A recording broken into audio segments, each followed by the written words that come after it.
감히 예수 그리스도를 조롱하고 가장 끔찍한 결과를 겪은 사람들에 대해 듣는 것을 상상해 보십시오. 오늘 우리는 감히 예수님과 그분의 능력과 신성을 조롱하고 끔찍한 결과를 겪은 15명의 이야기를 살펴보겠습니다. 시작하자. 1위, 존 레논. 비틀즈의 가장 영향력 있는 멤버 중 한 명인 존 레논은 1966년 전 세계적으로 반향을 불러일으킨 논란의 여지가 있는 발언을 했습니다. 그는 기독교는 사라질 것입니다. 축소되고 사라질 것입니다. 나는 그것을 주장할 필요가 없습니다. 내가 옳고 내가 옳다는 것이 증명될 것입니다. 지금 우리는 예수님보다 더 인기가 있습니다.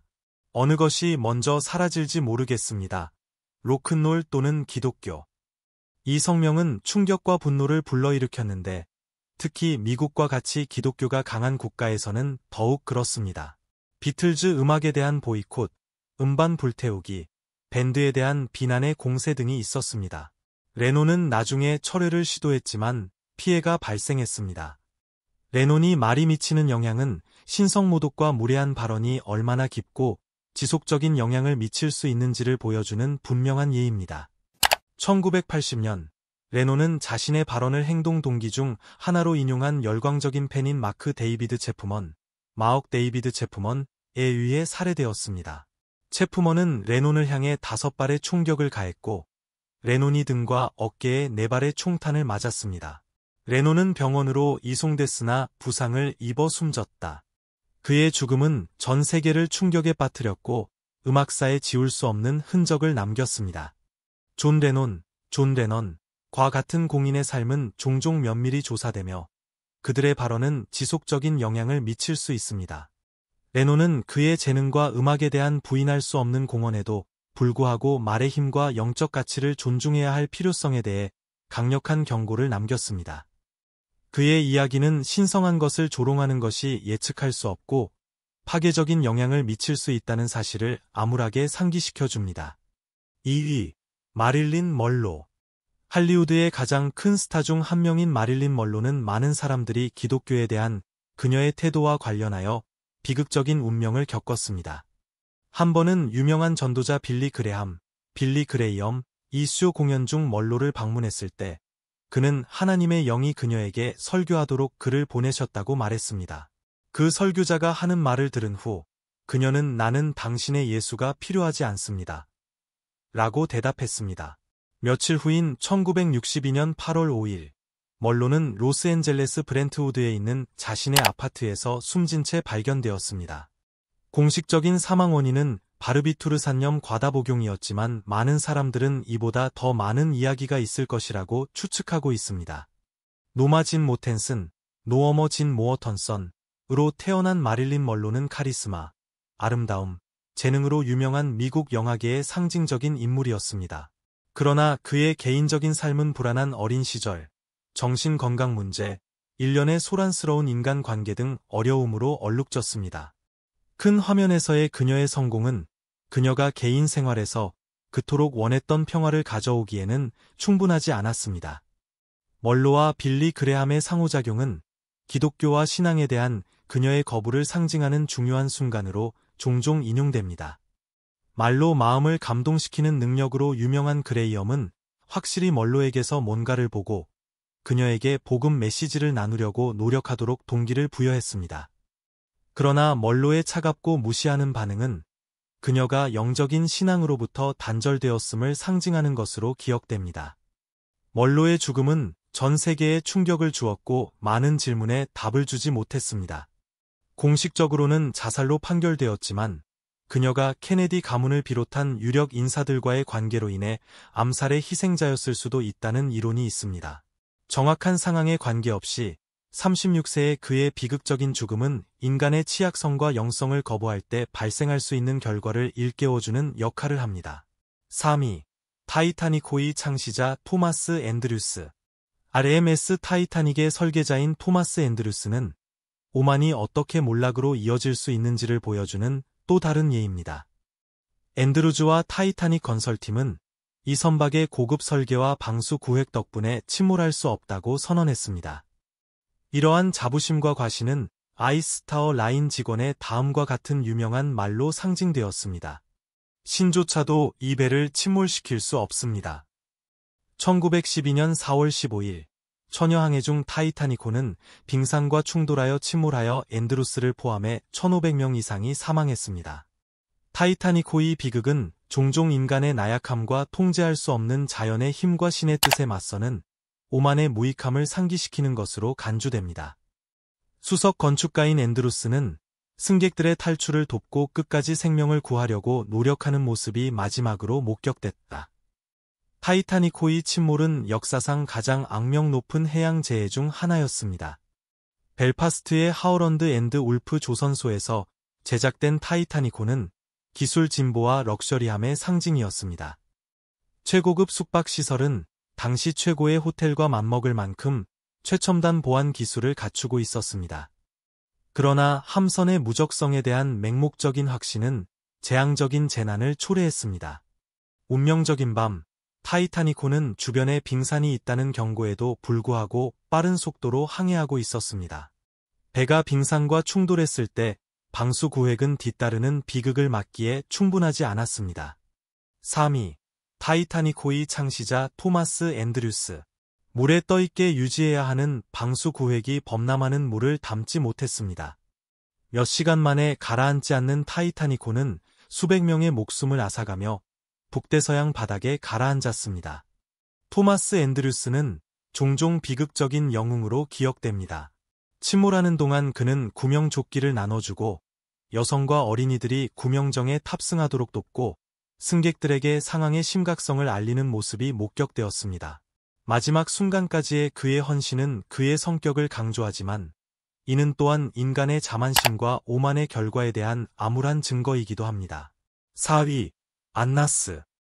예루살렘에서 가장 영향력 있는 대제사장 중 한 명인 안나스는 예수의 확신에 중심적인 역할을 했습니다. 신약 성서는 그가 겟세마네 동산에서 예수님이 체포된 후 처음으로 예수님을 신문했다고 기록하고 있습니다. 요한복음 18시 13분-24. 이 신문 중에 안나스는 그리스도의 메시지에 대해 경멸과 무례함을 드러냈습니다. 예수의 지혜와 침착함에도 불구하고 안나스는 자신의 권위와 자신이 누린 종교적 특권에 위협이 된다고 생각한 사람의 종말을 보겠다고 굳게 다짐하며 확고한 태도를 유지했습니다. 십자가에 못 박힌 직후 안나스는 권력의 자리에서 물러났고 그의 정치적 책략으로는 그를 뒤따르는 치욕에서 구원할 수 없었습니다. 역사적 전통에 따르면 그는 치욕스러운 죽음을 맞이했습니다. 이는 신성한 정의가 지상의 힘으로 전복될 수 없다는 점을 상기시켜 줍니다. 안나스의 몰락은 자신의 힘을 사용해 신성한 정의를 억압하고 조작하는 자들이 비극적인 종말을 맞이할 것이라는 경고 역할을 합니다. Number 5. Charles Manson. 1960년대 잔혹한 살인을 저지른 사이비 종교의 지도자 찰스 맨슨도 극악무도한 행위에 가담했다. 맨슨 패밀리, 맨선 패밀리로 알려진 그의 추종자들은 맨슨이 헬터스켈터, 헬터스켈터라고 불렀던 인종전쟁을 선동하는 것을 포함하여 여러 건의 살인을 저질렀습니다. 그는 자신이 그리스도의 화신이라고 주장했으며 추종자들을 통제하기 위해 조종과 폭력을 사용했습니다. 맨슨은 1934년에 태어나 대부분의 청소년기를 교정시설에서 보냈다. 1960년대에 그는 마약, 섹스, 세뇌를 통해 조종하는 젊은 추종자 그룹인 맨슨 패밀리를 결성했습니다. 맨슨은 성경의 가르침을 왜곡하고 이를 이용해 자신의 사악한 계획을 정당화했으며 자신이 인종적 종말을 통해 추종자들을 이끌 운명의 메시아라고 주장했습니다. 1969년 맨슨은 임신 8개월이었던 사론 테이트의 집에서 학살을 포함해 일련의 잔혹한 살인을 명령했다. 살인은 그의 추종자들에 의해 저질러졌지만 맨슨은 범죄를 선동하고 계획한 주모자로 간주되었습니다. 맨슨과 그의 추종자들에 대한 재판은 널리 알려졌고 그는 종신형을 선고받았고 2017년 사망할 때까지 그곳에서 여생을 보냈다. 맨슨의 삶과 범죄는 영적 가치를 거부하고 폭력을 수용한 결과에 대한 무서운 증거입니다. 맨슨은 그의 추종자들이 메시아적 인물이라는 잘못된 주장을 바탕으로 끔찍한 행동을 저지르도록 조종하고 세뇌하는 능력을 사용했습니다. 그의 이야기는 거짓 선지자들과 부패한 영적 지도자들의 위험에 대한 경고 역할을 합니다. 6위. 짐 존스. 인민사원의 지도자 짐 존스는 자신의 목표를 달성하기 위해 많은 사람을 조종하고 속였습니다. 공동천국을 약속하면서 존스는 추종자들을 가이아나로 이끌고 그곳에서 존스타운 공동체를 설립했습니다. 처음에 존스타운은 유토피아로 제시되었지만 곧 통제, 조작, 공포의 악몽이 되었습니다. 존스는 추종자들을 통제하기 위해 마약, 세뇌, 폭력 위협을 사용했습니다. 1978년 11월 18일, 짐 존즈는 현대 역사상 가장 비극적인 사건 중 하나인 900명 이상의 사람들을 대량 자살로 이끌었습니다. 리오 라이언 의원이 인권 침해를 조사하기 위해 존스타운을 방문했을 때 그와 다른 몇몇 사람들은 존스의 추종자들에 의해 살해되었습니다. 보복을 두려워한 존스는 추종자들에게 향미제와 혼합된 청산가리를 복용하라고 명령했고 그 결과 300명이 넘는 어린이를 포함해 900명이 넘는 사람들이 사망했습니다. 존스의 조작과 존스타운의 비극은 부패와 사기의 파괴적인 결과를 보여주는 가야바의 이야기를 반영합니다. 예수를 체포하도록 주도한 대제사장 가야바는 유죄 판결을 보장하기 위해 재판을 조작했습니다. 그는 자신의 이익을 만족시키기 위해 자신의 권력과 영향력을 사용하여 예수를 십자가에 못 박았습니다. 마찬가지로 존스도 자신의 리더십 위치를 이용하여 생명을 조작하고 파괴했습니다. 자신의 행동을 정당화하기 위해 종종 성경을 인용했던 존스는 자신의 이익을 위해 종교적 가르침을 왜곡했습니다. 그는 절대적인 충성을 요구했고 자신이 유일한 진정한 영적 지도자라는 생각을 장려했습니다. 그들의 조작은 대규모 비극으로 이어졌고 영적 지도자들이 자신의 목적을 위해 신앙을 타락시킬 때 어떤 일이 일어날 수 있는지에 대한 암울한 예가 됩니다. 넘버 7. 아돌프 히틀러. 나치 독일의 지도자인 아돌프 히틀러는 종종 절대악의 화신으로 여겨집니다. 인종 우월주의와 대량 학살이라는 이념으로 히틀러는 수백만 명을 죽음으로 몰아넣고 유대 민족을 말살하려고 시도했습니다. 절대 권력과 숭배를 추구하는 그의 모습은 요한계시록에 묘사된 적그리스도의 특성과 유사하. 히틀러는 1889년 오스트리아에서 태어나 정치적, 경제적으로 불안정한 시기에 독일에서 권력을 잡았습니다. 그는 독일의 영광을 회복하고 아리안 우월주의 이데올로기에 기초한 정책을 시행하겠다고 약속했습니다. 히틀러와 그의 나치 정권은 600만 명의 유대인뿐만 아니라 집시, 장애인, 전쟁포로, 정치적 반체제 인사를 포함한 수백만 명의 다른 희생자들을 체계적으로 학살한 홀로코스트의 책임이 있습니다. 나치 선전은 종종 종교적 이미지와 언어를 사용하여 인구를 조작했습니다. 많은 추종자들은 히틀러를 메시아적 인물로 여겼으며 자신의 권력을 강화하기 위해 이러한 이미지를 장려했습니다. 그러나 권력과 잔인함에 대한 그의 숭배는 겸손과 사랑에 대한 예수의 가르침과 뚜렷한 대조를 이룹니다. 히틀러는 1945년에 자살로 사망했지만 그가 남긴 파괴와 고통은 여전히 암울한 경고로 남아 있습니다. 히틀러의 흥망성쇠는 지배와 통제를 추구하면서 영적, 윤리적 원칙에 반하는 지도자들의 위험을 보여줍니다. 히틀러의 이야기는 계시록에 예언된 적그리스도, 즉 그리스도의 추종자들을 속이고 박해하는 사악한 지도자와 비교될 수 있습니다.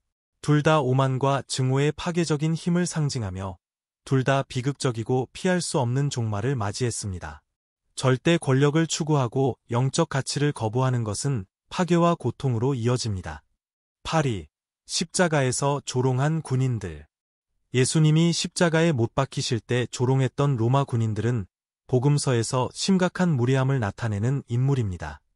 그들은 예수께 자색 옷을 입히고 머리에 가시관을 씌운 다음 그를 유대인의 왕이라고 조롱했습니다. 마태복음 27장 28에서 30절, 마가복음 15장 16에서 20절. 그들은 그를 때리고 침을 뱉고 마침내 십자가에 못 박았습니다. 이 군인들의 조롱은 눈에 띄지 않았습니다. 성서는 이 사람들의 개인적인 운명을 자세히 알려주지는 않지만 그들 중 많은 사람은 뒤이은 로마 전쟁에서 폭력적인 운명에 직면했습니다. 전통과 역사는 이들 군인 중 다수가 피비린내 나는 전투에서 그들의 불경에 대한 대가를 치르고 죽었다는 것을 보여줍니다. 그들의 삶은 신성한 것을 조롱하는 사람들이 심각한 결과에 직면한다는 사실을 입증합니다. 군인들의 이야기는 신에 대한 무례함과 불경이 보복을 가져오며 신의 정의는 조롱받을 수 없다는 사실을 상기시켜 줍니다. 넘버 9. 데이비드 코레시. 제7이란 시길의 수재림교에서 파생된 이단인 다윗파, 더비디언즈의 지도자인 데이비드 코레시는 자신이 그리스도의 환생이라고 주장하고 그의 추종자들을 조종하여 그를 믿게 만들었습니다. 1993년 텍사스주 웨이코에 있는 그의 컬트 본부는 FBI에 의해 포위되었고 51일간의 포위 공격은 코레시와 여성과 어린이를 포함한 그의 추종자 75명의 죽음으로 비극적으로 끝났습니다. 버논 웨인 하우엘에서 태어난 코레시는 1980년대에 다윗교파를 장악했습니다. 그는 자신이 마지막 선지자라고 설교했으며 자신의 통제와 학대를 정당화하기 위해 성경에 대한 묵시적인 해석을 사용했습니다. 코레시는 신이 정한 미성년자와의 성관계를 포함하여 세뇌, 심리적 통제, 신체적 학대를 통해 추종자들을 조종했습니다. 웨이코 포위 공격은 주류, 담배, 총기국, ATF, 이 아동학대 및 불법 무기 보관 혐의로 지역사회에서 수색 및 체포영장을 집행하려고 시도하면서 시작되었습니다. 이 시도는 총격전으로 이어졌고 FBI는 단지 주변의 상황을 통제했습니다.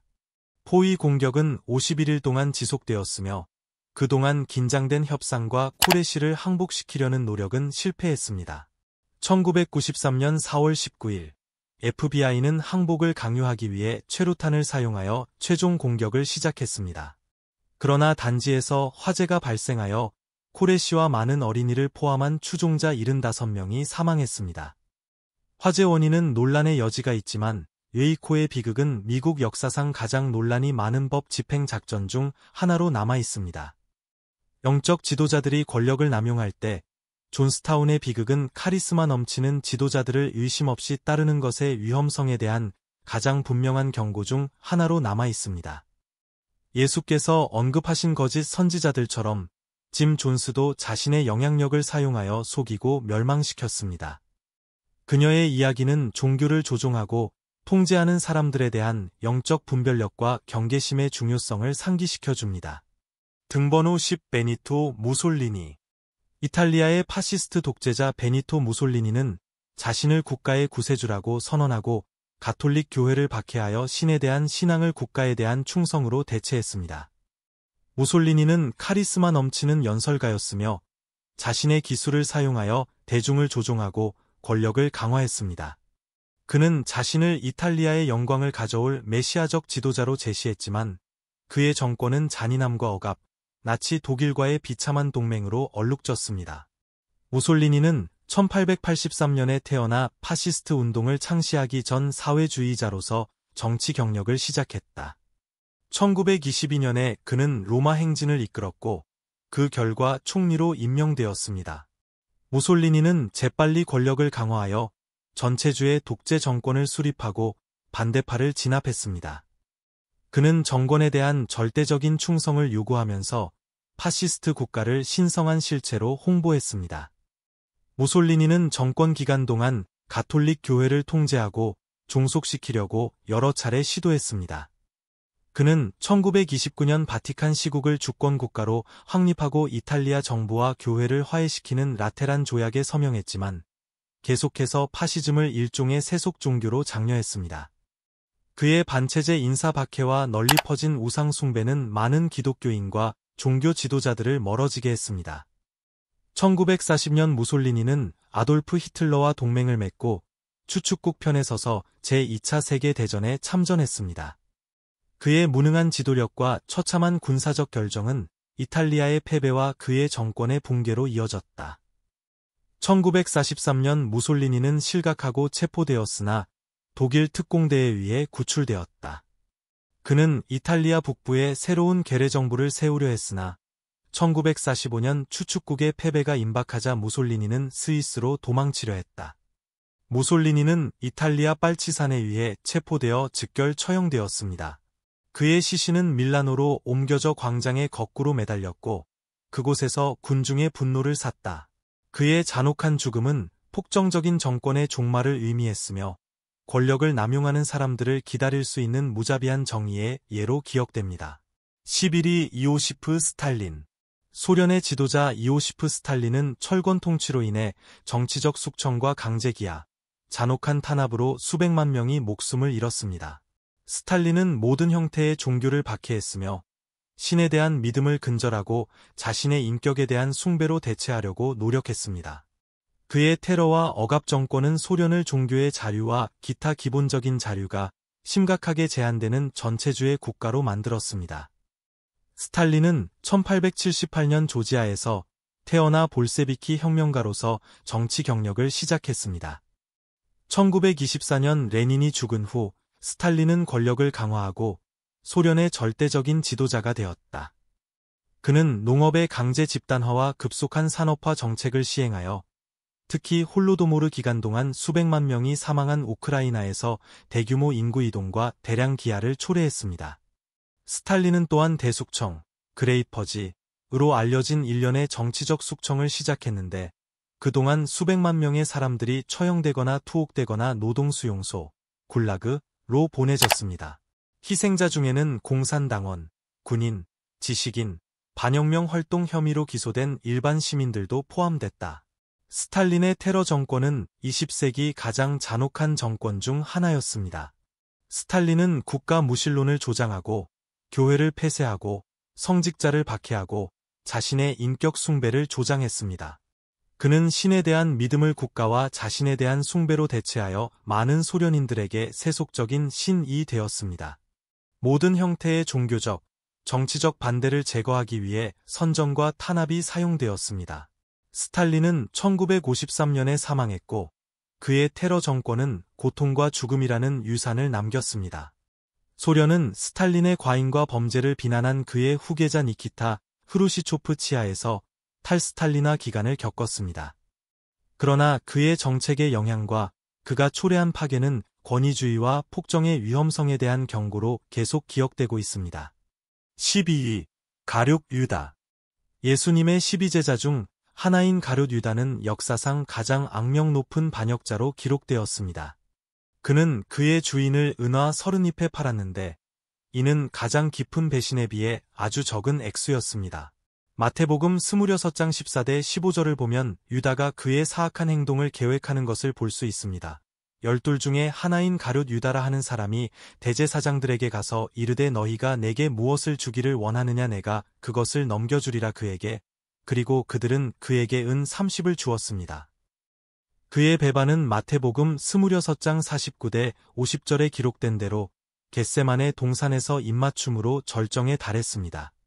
그리고 곧 예수께 나아와서 선생님, 만세, 그리고 그에게 입을 맞추었다. 그러나 예수께서 그에게 말씀하셨다. 친구여, 무엇 때문에 왔느냐? 이에 그들이 다가가서 예수를 붙잡으니라. 그 결과는 파괴적이었습니다. 후회한 유다는 돈을 돌려주려고 했지만 제사장들은 거절했습니다. 죄책감에 괴로워하며 목매달아 죽었으며 사도행전 1장 18대 19절에서 그의 최후에 대한 소름 끼치는 묘사가 나옵니다. 내장이 쏟아졌어. 유다의 배신은 불충성으로 인해 초래될 수 있는 파괴를 암울하게 상기시켜줍니다.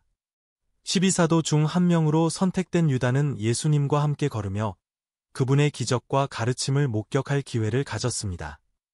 그러나 그의 배반은 단지 돈의 문제가 아니라 진정한 믿음과는 거리가 먼 타락한 마음의 문제였습니다. 유다의 이야기는 충실함의 중요성과 배반의 위험에 대한 경고 역할을 합니다. 유다의 모습은 다양한 문화권에서 배신과 불충성을 상징하는 데 자주 사용됩니다. 그의 이야기는 신약 성서에서 가장 잘 알려진 이야기 중 하나이며 수세기에 걸쳐 신학적이고 문학적인 성찰의 주제였습니다. 유다는 탐욕과 믿음의 결핍이 헌신과 사랑을 압도할 때 어떤 일이 일어나는지를 보여주는 예로 여겨집니다. 13위 아나니아와 삽비라. 기독교 교회의 시작 부분인 사도행전 5장 1대 11절에는 성령을 속이려고 했던 아나니아와 삽비라 부부의 이야기가 나옵니다. 그들은 재산을 팔아 그 돈의 일부만 사도들에게 가져오면서 전부를 내준다고 주장했습니다. 베드로는 아나니아에게 아나니아야 어찌하여 사단이 내 마음에 가득하여 성령을 속이고 땅값 얼마를 감추었느냐고 말했습니다. 행 5장 3절 아나니아는 즉시 죽었고 3시간 후에 삽비라도 같은 운명을 맞았습니다. 그 부부의 갑작스러운 죽음은 젊은 기독교 공동체의 하나님 앞에서의 정직과 성실의 심각성에 대한 엄중한 경고가 되었습니다. 11절은 이 비극의 영향을 강조합니다. 온 교회와 이 일을 듣는 자가 다 크게 두려워하니. 아나니아와 삽비라의 이야기는 영적 삶에서 투명성과 진실의 중요성을 강조합니다. 아나니아와 삽비라는 모든 것을 공유하고 재산을 팔아 도움이 필요한 사람들을 도운 최초의 그리스도인들 중 하나였습니다. 이러한 연대와 희생의 행위는 그들이 살고 있는 새로운 신앙에 대한 강력한 증거였습니다. 하지만 아나니아와 삽비라는 실제보다 더 관대해 보이려고 노력하면서 돈의 일부는 자기들 몫으로 남겨두고 모든 것을 기부한다고 주장했습니다. 그들의 행동은 사도들에게만 거짓말을 한 것이 아니라 성령 자신을 속이려는 시도였습니다. 이러한 부정직은 기독교 공동체뿐만 아니라 하나님에 대한 심각한 범죄로 간주되었습니다. 베드로는 아나니아를 대면하면서 자신이 거짓말을 한 것이 사람에게 한 것이 아니라 하느님께 거짓말을 한 것임을 강조하면서 자신의 행위가 얼마나 심각한지를 강조했습니다. 아나니아와 삽비라의 죽음은 신생교회에게 충격적인 사건이었으며 정직의 중요성과 성령을 거역하는 일의 심각성에 대한 경고 역할을 했습니다. 기독교 공동체는 하나님께서는 속임수를 용납하지 않으시며 정직과 성실이 신앙생활의 기본임을 상기시켰습니다. Number 14. Herod Agrippa. 유대왕 헤롯 아그리파 1세는 오만함과 신성모독으로 처벌받은 또 다른 예입니다. 사도행전 12장 21대 23절에서 그는 하나님의 찬미를 받아들인 것으로 묘사됩니다. 정한 날에 헤롯이 왕복을 입고 재판석에 앉아 그들에게 말하매 백성이 요쳐 이르되 하나님의 음성이시여 그리고 남자에게서 나온 것이 아닙니다. 그때에 여호와의 사자가 그를 치니 이는 하나님께 영광을 돌리지 아니함이라 그가 벌레에게 먹혀 죽으니라. 헤롯의 끔찍한 죽음은 교만의 위험과 하나님께 돌리는 영광의 침해에 대한 강력한 경고입니다. 철권으로 통치하고 공공행위와 건설을 통해 대중의 호의를 얻으려고 노력한 헤롯은 아첨과 자존심으로 인해 자신의 필멸성과 오류 가능성에 대한 진실을 보지 못하게 되었습니다. 그는 자신을 단상에 올려 사람들이 하나님의 종으로서의 지위를 인정하기보다는 마치 신인 것처럼 숭배하도록 했습니다. 헤롯 아그리파 1세의 이야기는 오만함과 하나님에 대한 경외심을 희생하면서 개인의 영광을 추구하는 것이 비참한 결과를 초래할 수 있음을 극명하게 상기시켜줍니다. 그의 갑작스럽고 고통스러운 죽음은 하나님께 영광을 돌리기를 거부한 데 대한 신의 보복으로 여겨지며 하나님은 교만한 자를 물리치시고 겸손한 유대왕 헤롯 아그리파 1세에게는 은혜를 주신다는 성경적 원리를 보여주는 것이 오만과 신성모독의 또 다른 예입니다. 그는 유대인들에 대한 자비로운 이미지를 유지하려고 노력했지만 그의 본질은 기독교인들을 박해하는 것이었고 베드로의 체포는 급속히 퍼지고 있던 새로운 신앙을 억압하려는 시도의 한 예였습니다. 신의 찬사를 받아들이는 것은 그의 교만의 정점이었습니다. 아마도 호의를 구하거나 단순히 복종하면서 그는 이 실수를 바로잡고 하나님께 영광을 돌리는 대신에 신의 목소리로 말했다고 선언했습니다. 신성모독으로 인해 그는 즉시 벌레에 먹혀 고통스러운 죽음을 맞이했습니다. 헤롯 아그리파 1세는 헤롯 대왕의 손자였으며 로마에서 교육을 받았습니다. 그는 칼리굴라 황제의 총애를 받았고 나중에는 그를 유대의 왕으로 삼은 클라우디우스의 총애를 받았습니다. 헤롯이 하나님의 칭찬을 받아들인 것과 그에 따른 그의 죽음은 권력을 남용하고 하나님의 영광을 거부하는 자들을 기다리는 하나님의 정의의 한 예로 기억됩니다. Number 15. Masursa Simon. 마술사로 알려진 시몬은 사도 베드로와 요한에게서 성령의 능력을 사려고 했습니다. 사도행전 8장 18대 24절에서 우리는 그의 제안과 베드로의 직설적인 반응을 읽습니다. 시몬은 자신의 실수를 깨닫고 자신을 위해 기도해 달라고 후회하며 그들에게 요청했습니다. 그러나 그의 이야기는 신성한 선물을 조작하거나 상업화하는 것이 불가능하다는 경고로 남아 있습니다. 하나님의 능력은 돈으로 살 수 없으며 그렇게 하려고 하면 심각한 영적 결과를 초래하게 됩니다. 시몬은 자신의 기술로 사람들을 감동시킨 사마리아 마술사였습니다. 빌립이 사마리아에서 복음을 전하자 많은 사람이 예수를 믿었고 시몬도 믿음을 고백하고 세례를 받았습니다. 그러나 사도들의 안수로 성령 받는 것을 보시고 이 권능을 얻기 위해 베드로와 요한에게 돈을 드렸느니라. 베드로는 엄하게 대답했습니다. 내가 하나님의 선물을 돈 주고 받는 줄로 생각하였으니 내 은이 너와 함께 멸망에 있도다. 내 마음이 하나님 앞에서 정직하지 못하므로 이 말에서 내가 분깃도 없고 분깃도 없느니라. 행 8장 20절, 21. 베드로의 책망은 하나님의 은사는 값없이 주어지며 은혜로 주어지는 것이므로 샀거나 팔 수 없다는 점을 강조했습니다. 성령을 사려는 시몬의 시도는 하나님의 능력의 본질에 대한 이해가 부족함을 보여주는 심각한 범죄였습니다. 회개한 시몬은 사람들에게 자신을 위해 기도해 달라고 요청했지만 그의 이야기는 탐욕과 영적 오해의 예가 됩니다. 마술사 시몬의 이야기는 신성한 은사를 경외심과 존경심으로 대하는 것의 심각성에 대해 모든 사람에게 경고합니다. 아나니아와 삽비라가 성령을 속이려 하였듯이 시몬도 이를 상업화하려 하다가 둘 다 심각한 결과를 당하게 되었습니다. 이 이야기들은 마음의 순결과 믿음의 진실성의 중요성을 강조합니다.